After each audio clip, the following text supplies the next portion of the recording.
Palm Sunday, it's a long day, and it starts with the general funeral prayer. So I'll start with a prophecy of Ezekiel there, and you listen to the prophecy in Ezekiel. God instructs Ezekiel, he's in the land of dry bones, and he instructs him to prophesy to the bones, and the bones come together, and then they get flesh. He tells them, prophesy again, and they get to get a spirit and to come to life, and then they become a great army. And this, of course, is a symbol for the resurrection and the second coming, but I wanted to focus on one particular aspect in the prophecy first, which is when Ezekiel looked, he saw that the bones were very dry. Not just dry, very dry. And dryness is a symbol of death. It represents death.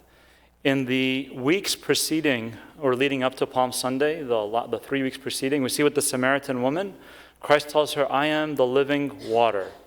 And then the following week, there was the lame man, the paralytic, who was waiting for the stirring of the water, right? And Christ, being the living water, can heal him entirely.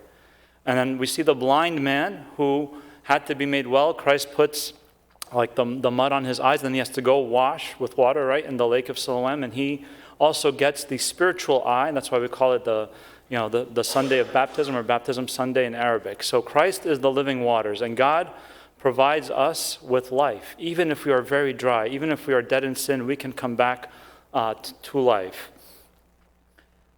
In the prophecies from the 1st to the 11th hour of this eve, the focus is on the judgment of the house of Israel. In each of the prophecies, it talks about how Israel has and their leaders have become so corrupt that they have turned the people away from God, and they themselves are so blind to their own rules. So in Micah, which is the prophecy of the 11th hour, he talks about how they are so corrupt that the flesh is being cut off their bones.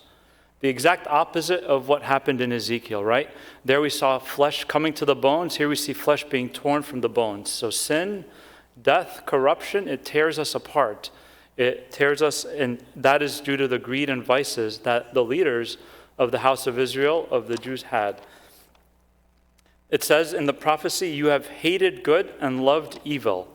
They have hated good and loved evil. They were so caught up in their own corruption, they couldn't even recognize Christ when he came to them and spent 3 years with them and made all these different miracles.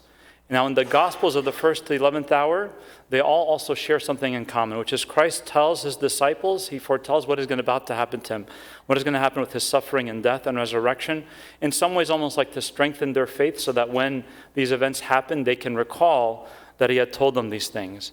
And in the Gospel of the 11th hour, it talks about the mustard seed and how they could not cast out the demon, even though they had done many great signs before, even raising the dead. So some of the fathers, the early church fathers contemplate that we need fasting and prayer for our faith. And we have been fasting and praying, during all of Lent. Some evils, some of our sins, we cannot cast out on our own except by having fasting and prayer and the strength of God. And the mustard seed, as you know, is very small. It's like 1 to 2 millimeters in size, yet it creates a very large tree. And it says if you have the faith, you can move mountains. As we know in our church, there was a moving of a mountain. But some of the church fathers say what is even greater than moving a physical mountain is if you can move the mountain of sin in your life. If you can make it move into the great abyss so that it completely, you never even see it. If it goes into the great abyss, it's like going into a black hole. You cannot even see the mountain anymore.